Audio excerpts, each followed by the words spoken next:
Tous les croyants devraient désirer imiter les traits de caractère de Jésus, par la puissance du Saint-Esprit.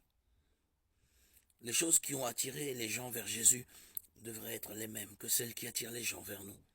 Nous devons lire la parole de Dieu, la Bible, pour savoir et comprendre qui est Dieu et quelle est sa volonté pour nous.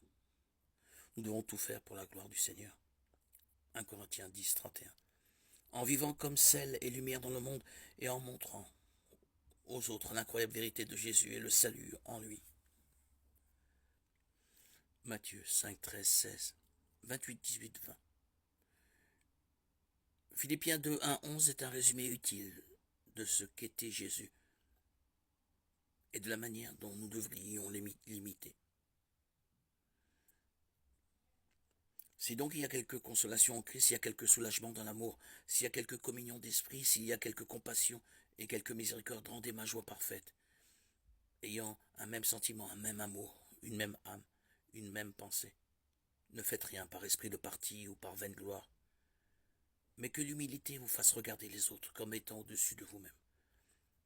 Que chacun de vous, au lieu de considérer ses propres intérêts, considère aussi ceux des autres, ayant vous les sentiments qui étaient en Jésus-Christ. Existant en forme de Dieu, il n'a pas regardé son égalité avec Dieu comme une proie à arracher, mais il s'est dépouillé lui-même, en prenant une forme de serviteur, en devenant semblable aux hommes, et il apparut comme un vrai homme. Il s'est humilié lui-même, se rendant obéissant jusqu'à la mort, même jusqu'à la mort de la croix. C'est pourquoi aussi Dieu l'a souverainement élevé.